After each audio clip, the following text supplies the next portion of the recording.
L'évangile que nous venons d'entendre. Ne jugeons pas trop vite le prêtre et le lévite. En ne s'occupant pas de celui qui est sur le bord de la route et qui est blessé, ils font ce qu'il faut pour pouvoir assurer leur fonction, puisque vous savez, dans le judaïsme, quand on touche des morts en particulier, eh bien, on est impur, et il y a tout un rituel assez complexe à mettre en œuvre pour sortir de l'impureté. Donc ils l'ont fait avec une bonne conscience, en se disant j'ai quand même une fonction importante, j'allais dire les chrétiens, les fidèles de ma paroisse vont être super déçus si je ne peux plus assurer mon culte alors qu'ils viennent pour ça. Donc ils avaient une bonne intention. Et c'est important de se dire cela, de ne pas juger trop vite, parce qu'en fait derrière cela, il y a vraiment l'idée que en régime chrétien, tel que Jésus veut que nous vivions, désormais, la loi, la règle, n'est plus le degré le plus haut d'une vie, pour nous, d'une vie chrétienne, d'une vie religieuse digne. Non, ce qui est le plus haut, c'est la charité. Et vous connaissez cette parole de saint Augustin, qui est très aimé par notre pape Léon, et qui dit « Aime et fais ce que tu veux ». La charité doit être le guide de notre vie. Il n'y a pas de loi au-dessus, il n'y a pas de convenance sociale au-dessus, il n'y a rien au-dessus que la charité. Par charité, certains sont morts. Je pense à saint Maximilien Kolbe que nous fêtons la veille de la fête de l'Assomption, lui qui était particulièrement marial et qui va mourir par charité. Et il va être considéré comme martyr, alors que jusqu'à présent, dans l'Église, on ne considérait martyr que ceux qui mouraient au nom de la foi. Et là, ce sera un martyr de la charité. Désormais, il nous faut des martyrs de la charité, il y a des martyrs de la charité, il nous en faut, et nous devons toujours nous dire qu'au-dessus, il n'y a rien au-dessus de la charité, il n'y a rien qui puisse empêcher la charité. Ça doit être notre guide. Aime et fais ce que tu veux. Évidemment, quand on aime Dieu et notre prochain, eh bien, on ne fait pas n'importe quoi. Et on fait même des belles choses. Et on fait même des sacrifices. Et on donne sa vie, comme Jésus. Saint Augustin, toujours le même, dira « Regarde ce qui t'est servi à l'Eucharistie et fais de même. Sers de la même manière ton Seigneur. » Ce qui nous est servi, c'est Jésus qui se donne tout entier à nous, et nous-mêmes, nous devons nous donner tout entier à Dieu et à nos frères. C'est la première leçon que nous pouvons retirer de l'Évangile que nous venons d'entendre. Le questionnement que se pose alors oui, le docteur de la loi, mais il ne faut pas que je me trompe, le docteur de la loi avec Jésus, c'est typiquement juif. C'est un questionnement, les juifs, et encore aujourd'hui, ils aiment questionner la parole de Dieu, et ils disent, bon voilà, en l'occurrence là c'est pour aller au ciel, comment on peut résumer les choses? Qu'est-ce qu'il faut faire pour aller au ciel? Vous savez, vous, comment il faut faire pour aller au ciel? Là, il faut y aller. Voilà, il faut le mettre en pratique.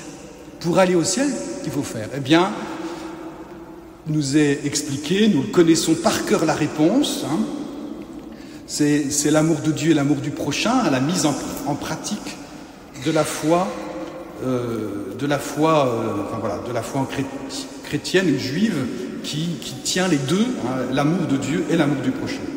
Et Saint Luc est le seul, parmi les évangiles, à illustrer son propos, où Jésus illustre le propos par deux paraboles. Enfin, deux paraboles, non.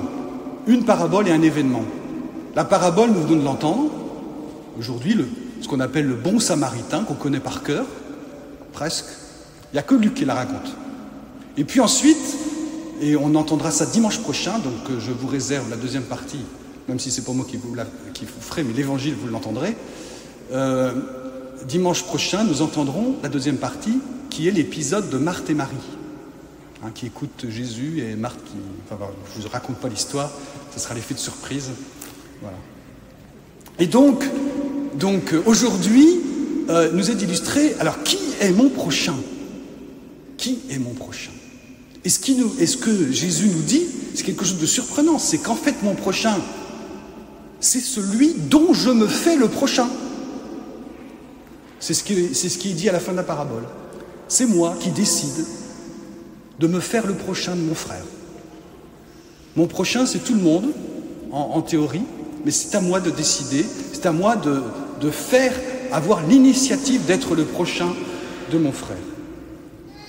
Évidemment, les pères de l'Église vont aimer cette parabole et la commenter abondamment, et ils vont y voir une très belle image de l'œuvre de Dieu. Le bon samaritain, évidemment, c'est d'abord Jésus. C'est lui, le bon samaritain, celui qui va être considéré par une grande partie du peuple juif, pas tous, une grande partie du peuple juif va être considéré comme hérétique, comme un samaritain, puisque les samaritains c'était des hérétiques. Et puis c'est lui qui va s'arrêter au bord de la route, auprès de celui qui a été malmené, maltraité. Et cet homme blessé, sur le bord de la route, c'est Adam, c'est nous-mêmes, c'est l'humanité. Nous sommes agonisants, mais on ne s'en aperçoit pas parce qu'on est tous dans le même état. Donc on s'habitue, c'est comme quand on parle des aveugles, comme on est tous aveugles, on s'y fait. Oui, mais non, on n'est pas fait pour ça. On est fait pour guérir, on est fait pour voir. Et donc Jésus se penche sur nous et s'occupe de nous. Il va nous soigner. Alors, le soin qu'il nous apporte aujourd'hui, 2000 ans après sa mort et sa résurrection, c'est à travers, en particulier, les sacrements de l'Église. Les sacrements ont toujours été considérés par les pères et par l'Église comme des sacrements de soins, un soin qui nous a apporté jusqu'à la nourriture, puisque l'Eucharistie nous nourrit. Mais on voit que Dieu prend soin de nous. Il prend pitié de nous, il nous prend soin, il nous relève, il nous porte sur son dos. Il est dit qu'il le prend sur sa monture, c'est-à-dire sur lui-même. Il nous porte comme la brebis perdue.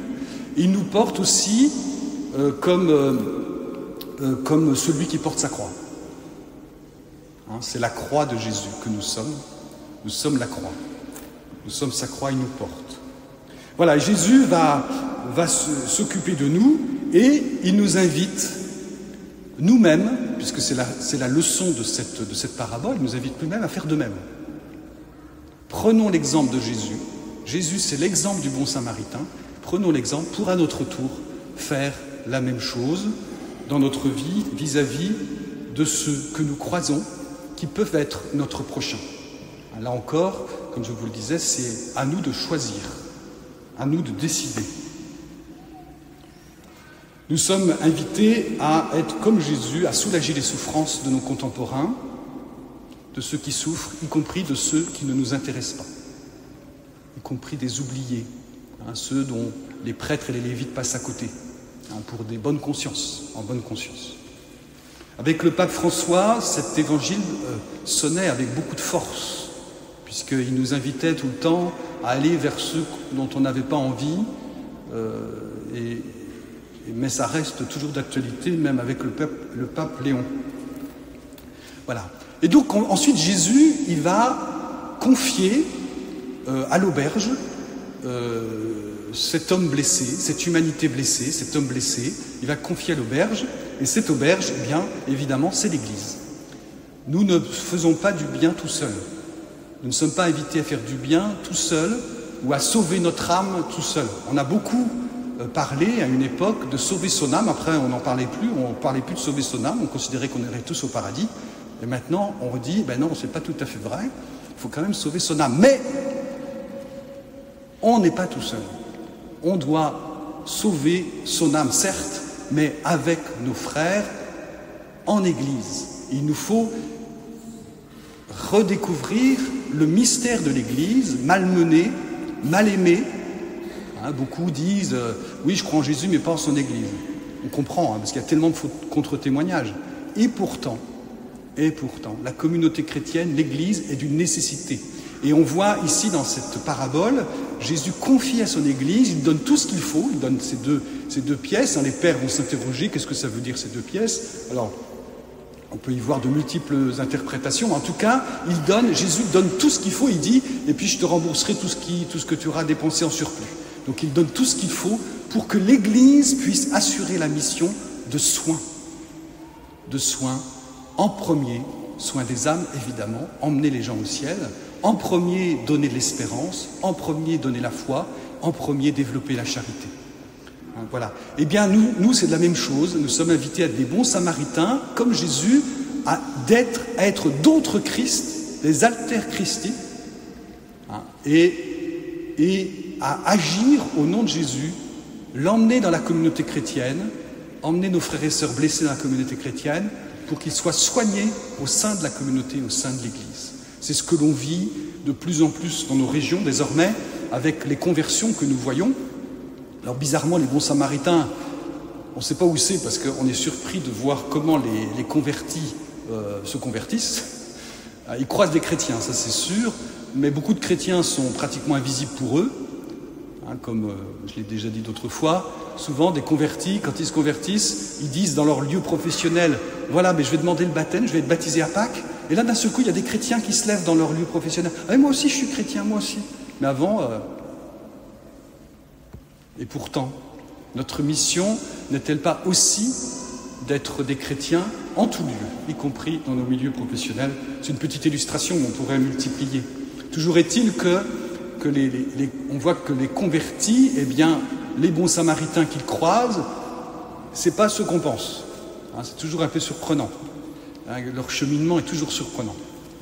Mais prenons conscience de notre appel, de notre vocation. Pour aller au ciel, et la semaine prochaine on complétera le propos, pour aller au ciel, il nous faut nous faire le prochain de ceux qui sont autour de nous, et en particulier des pauvres, des petits, de ceux qui ne connaissent pas le Christ, de ceux qui sont perdus, de ceux qui souffrent, de ceux dont on n'a pas trop envie de côtoyer spontanément.